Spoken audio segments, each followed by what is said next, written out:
아담이 그의 아내의 이름을 하와라 불렀으니 그는 모든 산자의 어머니가 됨이더라.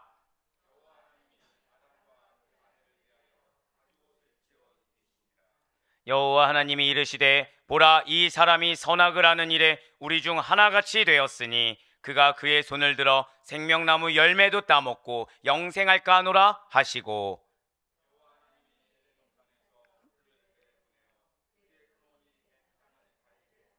함께요. 이같이 하나님이 그 사람을 쫓아내시고 에덴 동산 동쪽의 그룹들과 두루 도는 불칼을 두어 생명나무의 길을 지키게 하시니라. 아멘. 할렐루야. 네, 오늘도 변함없이 주를 믿는 믿음 가운데 우리가 어떠한 상황과 환경 가운데서도 어떠한 마음에서도 이렇게 하루의 시작을 말씀과 기도로 하는 것을 주께서 기쁘게 받으시사. 자, 우리 크게 고백하고 시작하겠습니다. 나의 삶에 반드시 선하게 역사하십니다. 아멘. 네, 그 사실을 믿는 믿음으로 이렇게 새벽 기도에 먼저 나오신 우리 모든 성도님들을 주님 환영하고 축복합니다. 여러분들 반드시 먼저 믿으시길 바라요. 우리의 기도가 응답되는 것 같지 않은 것처럼 보여도 하나님께서는 우리의 무엇 하나 보시려고, 그러니까 그 상황 가운데서도 무엇 하나 보시려고 기다리고 계시고, 어떠한 기미가 보이지 않고 내 눈에 암흑만 있는 것처럼 보여도 그 가운데 소망의 빛이 항상 있다는 사실을 여러분들 반드시 먼저 잊지 마시길 바라겠습니다. 사실 그것이 오늘 본문의 메시지가 된다라는 거예요. 자, 우리는 이 새벽에 지금 창세기를 통해서 은혜 받는 시간을 가지면서 특별히 3장이 굉장히 지금 중요하다는 것을 깨닫고 있는 시간을 가지고 있습니다. 특히 3장이 인간의 타락이 어떻게 시작되었는지에 대해서 설명하고 있고, 아담의 원죄가 어떻게 인류에게 전가되었는가를 알게 해주고 있다라는 것이죠. 그리고 오늘 본문 말씀은 선악과 사건으로 인해서 드디어 에덴 동산에서 인간이 추방되게 됩니다. 그리고 에덴 동산은 이제 폐쇄된 내용이 바로 오늘 본문의 내용이 된다라는 거예요. 먼저 오늘 본문 창세기 3장 20절 말씀 같이 보도록 하시겠습니다. 아담이 그의 아내의 이름을 하와라 불렀으니 그는 모든 산자의 어머니가 됨이더라. 아멘.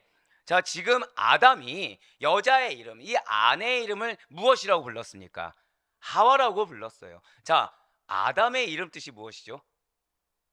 야, 감사합니다. 네, 사람이죠, 사람. 자, 성경에서는 이름이 무엇을 드러낸다고 말씀을 드렸습니까? 정체성을 드러낸다고 말씀드렸어요.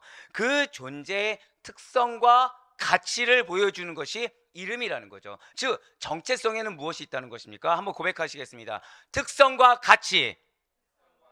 네, 맞습니다. 정체성에는 그 존재의 특성이 무엇인지, 가치가 무엇인지가 드러나 있다는 거예요. 그래서 우리의 정체성을 무엇이라고 항상 고백하게 권면드립니까? 나는 그리스도입니다. 나는 하나님 나라의 백성입니다. 라는 우리가 고백을 드릴 때, 그럼 우리의 특성은 하나님 나라의 백성으로서 가질 수 있는 그 특징들, 이런 것들이 있다는 거고요. 그리고 하나님 나라의 백성만이 가질 수 있는 그 가치가 우리의 것이 된다는 것이죠. 예, 맞습니다. 그러면 하와, 아담은 사람이라는 이름의 뜻을 가졌는데 하와라는 그 이름의 뜻은 과연 무엇입니까? 아담은 하와라는 그 이름을 지으면서 하와의 존재를 무엇으로 규명한 것일까요? 아담은 자신의 아내가 여자의 후손을 낳아 영원한 생명을 이을 것을 믿었어요. 자, 여자의 후손을 낳아서 그냥 생명이 아닙니다. 뭐라 말씀드렸죠? 영원한 생명을 이을 것이라고 믿었다라는 거예요. 더불어 이것을 소망하는 심정으로, 자, 절대 고백하실게요. 생명. 예, 하와의 뜻은 생명입니다. 예, 여자의 후손을 낳아서 영원한 생명을 이을 것을 믿고 소망하는 심정으로 생명이란 뜻의 하와를 지었다는 것이죠. 자, 여기에 우리의 기도가 담겨 있다는 거예요. 우리의 기도는 믿어야 되는 것입니다. 절대 고백하실까요? 나의 기도에 반드시 응답하십니다. 그거를 믿고 무엇을 해야 된다고요? 소망하는 심정을 가져야 된다는 것이죠. 그런데 우리의 소망에 무엇이 있어야 된다고 말씀드렸습니까? 근거가 있어야 된다 말씀드렸어요. 근거가 있어야 그것이 참된 소망이 있다 말씀드렸습니다. 근데 그 근거는 무엇이라고 말씀드렸나요? 절대 고백하실게요. 약속의 말씀. 예, 바로 그거예요. 자, 지금 그러면 아담은 이전에 하나님이 말씀하셨습니까? 안 하셨습니까? 말씀하셨죠. 징계하는 말씀을 주셨어요. 자, 그런데 지금 아담은 원망하고 있지 않아요. 지금 아담은 하와에게 너 때문에 내가 심판받았어. 심판이라는 이름을 지은 것도 아니고요. 너 때문에 내가 쫓겨나게 됐어. 원망이라는 이름을 짓지 않았다라는 거예요. 자, 이름이 무엇이라고요? 생명이라는 이름으로 영원히 내 아내 하와의 후손으로 말미암아 영원한 생명이 이어질 것을 믿고 소망하는 심정으로 생명이라는 이름을 지었다는 것이죠. 네, 그렇습니다. 아담은 지금 하나님께서 말씀하신 것에 소망을 두고 있습니다. 하나님께서 나를 근절하지 않으시고 생명을 근절하지 않으시고 분명히 하나님의 말씀을 어긴 범죄로 말미암아 죽어 마땅한 죄인인데 죽음으로 나를 지금 당장 죽게 하지 않으시고 여자로 말미암아 그 후손을 있게 하시는 생명을 보존케 해주신 그 은혜를 지금 찬양하고 있다는 거예요.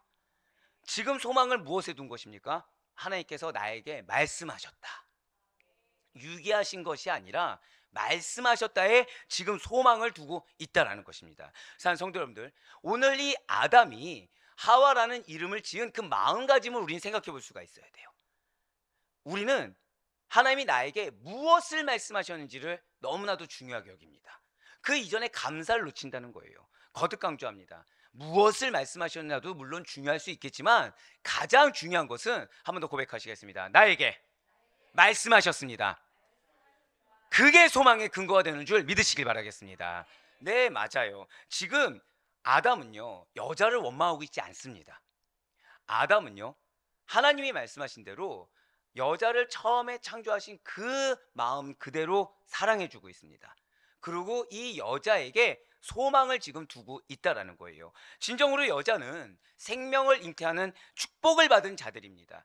실로 여자는 산고의 쓰라린 고통을 이겨내고 10달간의 힘든 여정 속에서 인내함으로 말미암아 새로운 생명을 움트게 하는 신비한 사역을 감당하는 자들이 여자라는 거예요. 한번 고백하실까요? 신비한 사역. 네, 여성의 존재는 신비한 사역을 감당하는 자들이라는 것이죠. 그렇습니다. 아담은 비록 선악과의 그 죄악으로 말미암아 인간에게 드려진 불행의 그림자를 보았어요. 불행의 그림자를 맛보았음에도 불구하고 한 번 더 고백하시겠습니다. 절망 가운데 소망을 주십니다. 이거를 기억하셔야 된다는 거예요. 절망 가운데 소망을 주시는 하나님을 바라봤다는 것이죠. 이 소망을 무엇을 통해 바라봤다고요? 하나님이 그냥 내쫓을 수도 있습니다. 하나님이 그 순간 생명을 근절시킬 수도 있어요. 하지만 말씀하셨어요. 약속의 말씀을 주셨습니다. 그 가운데서도 소망을 주신 그 하나님, 그 하나님을 바라봤다는 것이죠. 그리고 마침내 사단의 머리를 짓밟아 승리하실 예수 그리스도, 여자의 후손이 가져올 그 영원한 생명, 약동하고 전진하는 그 생명을 기대하며 여자를 생명이라는 뜻의 하와로 이름 짓게 되었다는 거예요. 지금 이렇게 지을 수 있는 상황입니까? 아니에요. 이렇게 생각하시면 돼요. 여러분들 은행에서 여러분들 다달이 뭐 100만 원, 200만 원도 아니고 다달이 1000만 원씩 들어온다 생각해 보세요. 감동이 별로 없는 거 보니까 네, 1000만 원 정도는 거뜬히 네, 좋습니다. 다달이 한 1억씩 들어온다 생각해 보세요. 아, 이제 반응들이 오시네요. 네, 다달이 1억씩 들어오는 거예요, 다달이. 네, 근데 만약에 통장이 우리가 사치를 해서 통장이 1억인데도 사라졌어요. 그럴 때마다 은행이 또 어떻게 해줘요? 또 넣어주는 거예요. 마이너스 통장도 아니고 빚도 아니고. 예, 눈빛이 뭐 지금 네, 기분이 어떠십니까? 예, 좋죠. 예, 기대가 되죠. 예, 기대가 되죠. 그런데 갑자기 은행에서 끊어버린 거예요. 예, 주여가 나왔어요. 지금 주여가 나왔어요. 갑자기 은행에서 끊는 겁니다. 갑자기. 근데 우리는 생활 습관이 어디에 맞춰져 있어요? 마음껏 써도 되는 상황에 맞춰져 있었다는 거죠. 근데 갑자기 끊어진 거예요. 여러분들 어떠실 것 같습니까? 절망적이에요, 굉장히. 앞으로 어떻게 살아갈까 걱정됩니다. 자, 근데 은행에서는 또 약속을 한번 한 거예요. 당신들이 일한 만큼 시급을 챙겨드리겠습니다. 시급은 평균에 준하겠습니다 한 거예요. 자, 지금 시급이 얼마죠? 시급 얼마죠 지금? 보통 9,000원, 만원? 예, 갑자기 한 달에 1억씩 받던 사람이 시급 얼마요? 10,000원을 받기 시작한 거예요. 시급. 절망적입니까? 희망입니까? 예, 그쵸. 절망이에요, 절망. 지금 아담이 이거보다 더한 절망감이 빠질 만한 그런 상황이라는 거죠. 마음껏 누릴 수 있었습니다. 마음껏 누릴 수 있었어요. 근데 이제 어떻게 됐습니까? 내쫓긴 거예요. 내쫓겼는데 하나님이 약속해 주셨어요. 수고한 소산을 먹겠다고 약속해 주셨어요. 근데 인간적인 마음에서는 수고한 소산이 수고한 소산으로 와닿지 않는 겁니다. 내가 마음껏 누릴 수 있는 상황에서 누리지 못한 것이 보일 수 있다라는 거예요. 예, 맞아요. 지금 아담과 하와가 당한 처지는 그들의 입장에서 굉장히 실로 절망적입니다. 더 이상 마음껏 에덴 동산의 실과를 먹으면서 행복, 즐거움 이런 걸 향유할 수가 없게 되었어요. 좋은 시절은 이제 다 지나가 버렸다는 거죠. 지금 당한 환경에서는 더 이상 소망이 없다라고 여겨질 수가 있다는 것입니다. 살아갈 날이 걱정되는 것이 당연한 상황이에요. 하지만 여러분들 반드시 기억하시길 바래요. 현재 나를 둘러싼 외적 환경이 여러분들을 좌지우지하지 못합니다. 저도 한번 고백하실게요. 나를 둘러싼 외적 환경이 나를 주장하지 못합니다. 이거를 기억하셔야 돼요. 하나님이 약속을 주셨잖아요. 그럼 나의 외적 환경과는 상관없이 반드시 이루십니다. 나의 믿음만 있다고 한다면 하나님 보시기에 인정할 만한, 우리가 지난주에 들었던 것처럼 그 믿음의 증거를 보일 만한, 하나님이 인정할 만한 믿음만 있다고 한다면 반드시 외적 환경과는 전혀 상관없이 역사하는 하나님이 계신 줄 믿으시길 바라요. 그렇습니다. 아담을 둘러싼 외적 환경이 아담을 좌지우지하지 못한다라는 거예요. 절망 중에서 소망을 붙드는 것이 신앙입니다. 절망 중에서 약속의 말씀 가운데 소망을 발견하고 그 소망을 붙드는 자들이 하나님의 백성이라는 거예요. 예, 맞습니다. 아담은요, 지금 내가 누리지 못하게 된 것도 본 것도 아니에요. 앞으로 무슨 일이 일어날까 생각한 것이 아닙니다. 지금 아담은 말씀에서 기대와 열망을 품었어요. 자, 어디서 기대와 열망을 품었다고요? 하나님의 말씀에서 기대와 열망을 품었습니다. 그 말씀이 무엇입니까? 여자의 후손으로 오실 예수 그리스도라는 거예요. 비록 자신에게 선악과를 주어 인류로 하여금 고난과 죽음의 굴레를 쓰게 한 죄의 원흉이 하와인 건 맞습니다. 하지만 생명의 뜻을 가진 하와라고 부르기 시작했다는 거예요. 물론 지금 상황에서는요, 이 말씀이 주어졌다고 해서 이 여자의 후손이 언제 오실지 몰라요. 온다고 하더라도 내가 느끼기에는 지금 당장은 아닌 것 같고 더디 오는 것 같습니다. 그래서 아주 작은 극소량의 빛밖에 느끼지 못할 수도 있고 어쩌면 그 빛조차 보이지 않을 수도 있다는 거죠. 하지만 지금 이러한 암울한 분위기의 에덴 동산에 하와라는 이름이 가져다준 눈부신 소망의 빛이 다시금 세워들고 있다는 거예요. 자, 제가 지금 말씀이 가져다준이라고 하지 않았습니다. 하와라는 이름이 가져다준 눈부신 소망의 빛이 다시금 세워들고 있다는 거죠. 자, 말씀을 주셨어요. 저 다 고백하실게요. 나에게 약속의 말씀을 주셨습니다. 이걸로는 죄송하지만 여러분들의 삶 가운데 소망의 빛으로 온전히 화할 수는 없습니다. 지금 아담이 어떻게 했죠? 말씀이 주어졌어요. 그 다음에 어떻게 했습니까? 말씀을 믿고 소망을 어디에 두었어요? 말씀에 두어서 실천을 했습니다. 말씀을 듣고 말씀에 소망을 두고 어떻게 했다고요? 실천을 했어요. 근데 실천한 대상자가 누구죠? 원망해도 이상하지 않는, 미워해도 이상하지 않는 바로 그러한 자에게 소망을 실천했다는 거예요. 왜요? 말씀이 바로 그 자를 통해서 실현될 것이기 때문입니다. 한번 20절 말씀 다시 한번 보실까요? 아담이 그의 아내의 이름을 하와라 불렀으니 그는 모든 산자의 어머니가 됨이더라. 자, 지금 붉은색으로 표현된 부분을 보시면 그는 모든 산자의 어머니가 됨이더라라고 지금 나와 있습니다. 자, 이것은 최초의 여자 하와가 바로 인류의 어머니가 되는 것을 의미하고 있다는 거예요. 그렇습니다. 자, 하와는 죄악으로 생명력을 잃어버리고 영원히 죽을 수밖에 없는 사단의 자녀들과 구분되는, 지금 이것이 결국 무엇인가요? 구원받을 자들의 어머니가 된다는 것을 가리키고 있다는 거예요.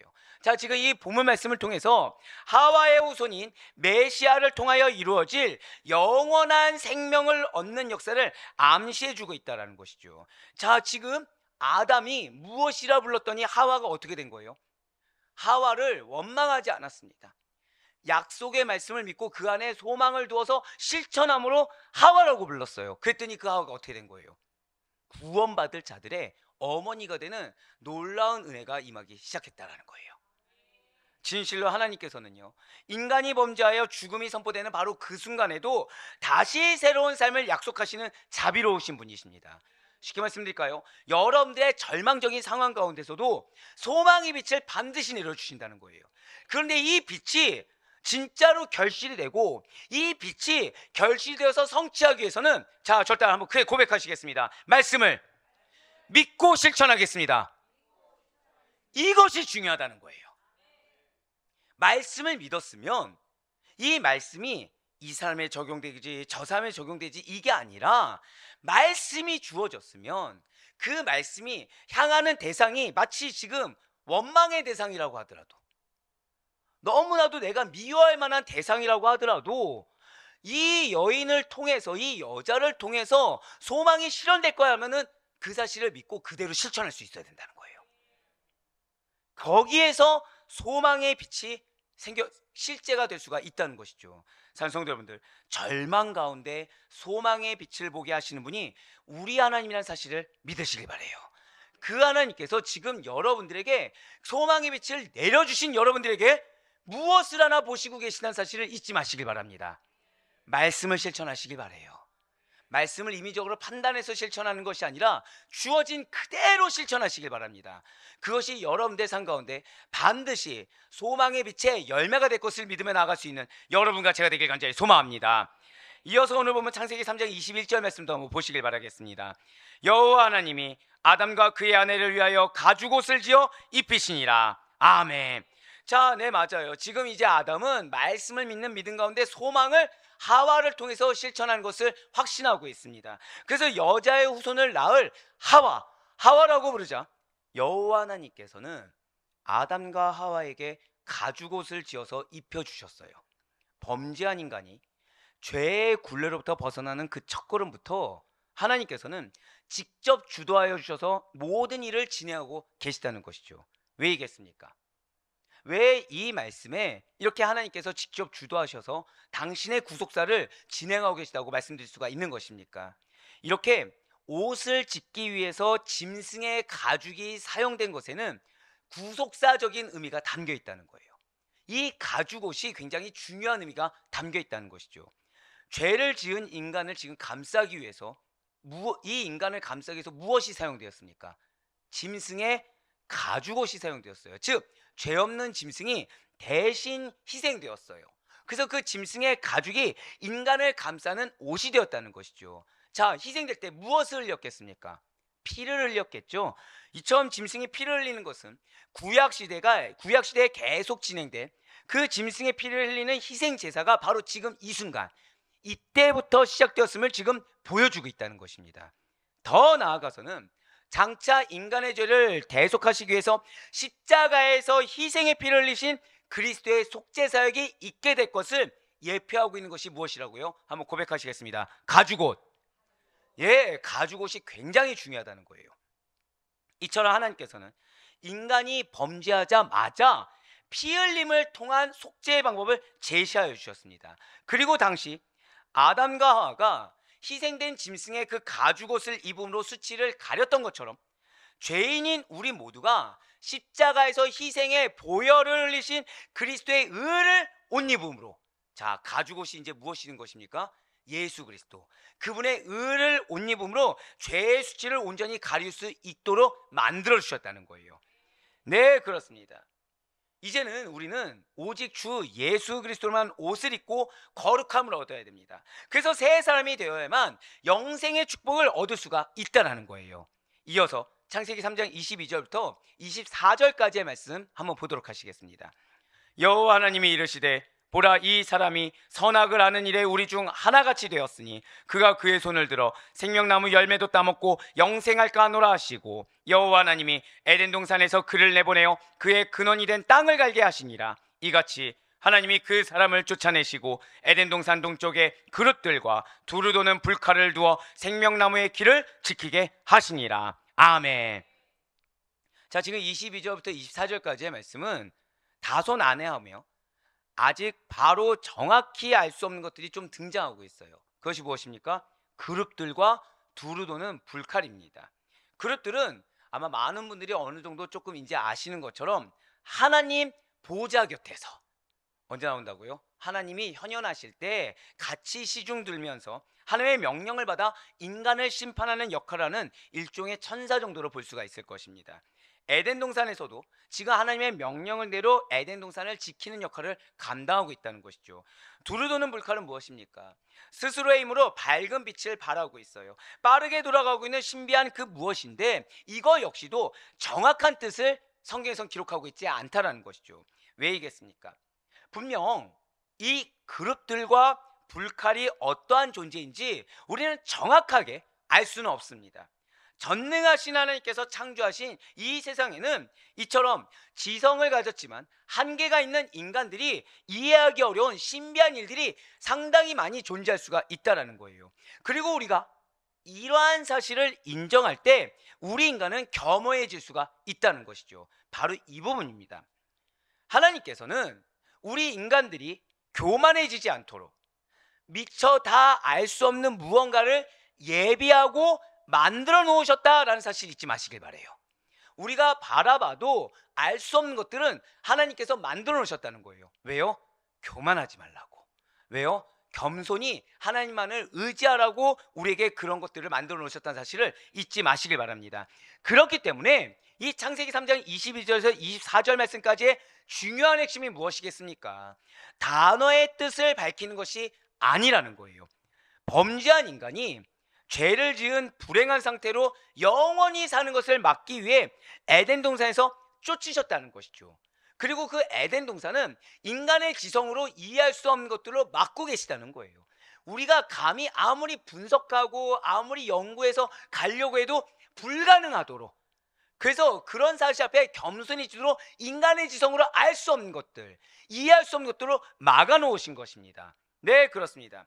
진실 하나님께서는 당신의 형상대로 창조된 인간을 사랑하시는 분이십니다. 그렇기 때문에 하나님께서는 인간이 죄를 지은 그 불행한 상태에서 고통과 고난을 계속해서 무한 반복하는 그런 상태에서 영원히 사는 것이 결코 바람직 못하다는 사실을 너무나도 잘 아셨기 때문에 생명나무의 실과를 따먹고 영생할 수 있는 원인 자체를 제거하기로 마음먹으셨다는 거예요. 그런데 당신의 사랑하는 백성들이 당신 곁에서 영원히 사는 것을 바라실까요? 바라지 않으실까요? 바라세요. 그렇기 때문에 방법은 하나밖에 없는 겁니다. 죄를 끊어야 되는 거예요. 죄를 끊지 않고 에덴 동산에서 가만 놔두면 이 생명나무 실과를 먹으면서 고통 고난을 겪으면서 계속 영원한 생명을 유지하는 불행한 삶을 살 수밖에 없다는 거죠. 그렇기 때문에 에덴 동산을 끊으신 겁니다. 대신에 누굴 보내셨어요? 예수 그리스도를 그네서 보내신 거예요. 예수 그리스도를 믿는 믿음으로 죄사함을 얻고, 자, 첫 번째가 무엇이라고요? 죄사함을 얻고 영생을 얻어 하나님과 같이 영생복락 누리라고 예수 그리스도를 보내신 줄 믿으시길 바라겠습니다. 네, 그렇습니다. 하나님께서는 그래서 인간이 더 이상 죄악의 굴레를 쓰고 불행한 상태로 영원히 사는 것을 막기 위해 생명나무가 존재하는 에덴 동산에서 내어 보내시는 방법을 사용하셨어요. 전능하신 하나님께서는 어떠한 수단으로도 인간이 접근할 수 없게 철저하고도 알 수 없는 기이한 방법으로 에덴 동산을 지키심으로 말미암아 인간이 범죄한 채 생명나무 실과를 먹고 영원히 살게 되는 그 불행을 근원적으로 막아 주셨습니다. 대신에 인간을 에덴 동산 밖으로 나가게 하심으로, 자, 무엇을 하게 하셨습니까? 무엇을 해야 먹고 살게 하셨죠? 노동, 땅에서 경작하게 하셨어요. 예, 맞아요. 이것이 무엇이냐? 저를 따라 고백하실게요. 다스릴 권한. 예, 내쫓으셨음에도 불구하고 땅에서 경작하며 그 땅을 다스릴 권한을 계속 부여해 주셨다는 거예요. 분명 인간은 범죄하기 이전에도 노동이란 것을 하였습니다. 하지만 비록 범죄하였음에도 불구하고 모든 권리를 다 박탈한 것 같지만 여전히 땅을 경작하도록 내버려 두심으로, 아니 정확히는 안배하심으로 말미암아 땅에 대한 권리를 빼앗지 않아 주셨다는 거예요. 분명 아담과 하와는 에덴 동산을 떠날 수밖에 없습니다. 하지만 아담과 하와의 후손들인 여러분과 정확히는 예수 그리스도를 믿는 믿음으로 구원받은 여러분과 저는 이 낙원과 영원히 결별한 것은 아니라는 거예요. 왜냐하면 죄를 지음으로 인해서 비록 최초의 낙원인 에덴 동산과 결별하게 된 것은 맞습니다. 하지만 예수 그리스도의 그 보혈의 공로로 성결하게 된 그리스도인, 정결하게 된 하나님 나라의 백성들은 장차 회복될 최후의 낙원인 새하늘과 새 땅의 영광스러운 시민이 반드시 될 것이기 때문이라는 거예요. 그래서 사도 요한이 분명히 우리들에게 이렇게 선포하고 있는 것입니다. 요한계시록 22장 1절과 2절의 말씀입니다. 또 그가 수정같이 맑은 생명수의 강을 내게 보이니 하나님과 및 어린 양의 보좌로부터 나와서 길 가운데로 흐르더라. 강 좌우에 생명나무가 있어 12가지 열매를 맺되 달마다 그 열매를 맺고 그 나무 잎사귀들은 만국을 치료하기 위하여 있더라. 아멘. 우리가 바로 이러한 새로운 낙원에 동참하는 자가 되어야 된다는 거예요. 이 새로운 낙원을 소망하며 살아갈 수가 있어야 되는 것이죠. 현실의 삶에 고난이 왜 있는 것입니까? 그 고난 가운데 소망을 발견하라는 거예요. 마치 지금 아담이 하와로 인해서 고난을 맞이했지만 고난 가운데 소망을 발견하였듯이, 소망을 무엇을 통해서 발견했어요? 말씀을 통해 발견하고 그 말씀을 통해 발견한 소망을 실천하였듯이 우리 역시도 이 현실의 고난의 어려운 가운데 소망을 발견하고 소망을 발견한 자에 합당한, 절대 한 번 더 마지막 고백하실까요? 말씀을 실천해야 한다. 네, 그렇습니다. 소망을 부여받은 자에 합당한 그 말씀을 실천하며 살아갔을 때 이 소망이 반드시 여러분들에게 실제가 될 것을 믿으시길 바라겠습니다. 예, 맞습니다. 그러기 위해서는 먼저 그리스도 앞에 겸손히 무릎을 꿇어야 된다는 거예요. 에덴 동산 밖으로 보내신 일로 말미암아 우리와 하나님과의 관계가 완전히 끝난 것은 아니다라는 사실을 우린 기억해야 된다는 거예요. 진노 중에라도 긍휼을 베푸신 자비로우신 하나님께서는 우리 죄된 인간들에게 예수 그리스도를 보내심으로 말미암아 새로운 화목의 길을 허락해 주셨음을 잊지 마시길 바랍니다. 오직 예수 그리스도만이 여러분들의 삶 가운데 빛을 보여줄 수 있고 화평의 길을 제시해 줄 수 있음을 잊지 마시길 바라요. 그러니 혹시 지금 절망 가운데 계십니까? 앞이 보이지 않는 암흑 가운데 있고 내가 지금 누군가로 인해서 억울하거나 열심히 살아왔는데 환경이 나를 배신한 것처럼 마음 가운데 낙심이 들만한 그런 상황 가운데 놓이고 계십니까? 말씀을 기억하셔야 돼요. 여러분들과 그렇게 그 말씀이 쓴 메시지든 정말 위로가 되는 달콤한 메시지든 중요하지 않습니다. 중요한 것은 말씀을 주셨어요. 오늘 아담을 기억하세요. 아담은 결론적으로 말씀드리면 내쫓긴 거에 불과합니다. 근데 아담은 그 가운데 소망을 발견했어요. 그래서 그 소망을 실천했습니다. 실천의 대상은 내가 미워해도 이상하지 않고 내가 원망해도 이상하지 않는 자에게 생명이라는 단어를 붙일 정도로 말씀에 대한 신뢰를 보여주었습니다. 그래서 실제 그 소망은 빛이 되었고 열매가 되었습니다. 그러니 사랑하는 성도 여러분들, 이것이 여러분들의 삶 가운데 실제가 되길 바라요. 자비로우신 하나님께서 예수 그리스도를 믿는 믿음으로 말미암아 구원받은 성도들에게 새하늘과 새 땅에서 다시 생명나무의 실과를 먹음으로 행복한 상태로 영생하는 축복을 이미 주실 것을 믿고 하늘나라에 소망을 두며 나아가는 여러분과 제가 되길 소망합니다. 더불어 이 땅 가운데 고난을 겪고 있는 우리들에게 잠깐이라도 고난 가운데 역사하는 하나님, 절망 가운데 개입하신 하나님을 통해 죄송해요, 한 번 더 고백하시겠습니다. 나의 삶에 천국을 경험하게 하십니다. 그 사실을 소망하며 나아가는 여러분과 제가 되길 소망합니다. 그래야 바랄 건 없기는 현재 비록 여러분들의 삶이 절망 가운데 암흑 가운데 처해 있는 것처럼 여겨진다고 하더라도 그 가운데 소망의 빛을 비추시고 말씀으로 인해 소망의 약속을 주시며 새로운 애로 함께 하시며 인도하시는 하나님의 긍휼하심과 사랑하심, 그래야 여러분들의 절망의 삶이 어느 순간 갑자기 낙원이 임하고 천국이 임하는 것을 경험할 수 있는 축복된 여러분들로 말미암아 예수 그리스도의 복음이 영영히 펼쳐나갈 수 있는 그런 주님의 축복된 소망의 도구로 쓰임받을 수 있는 우리 모두가 될 수 있기를 주님의 이름으로 간절히 축원합니다.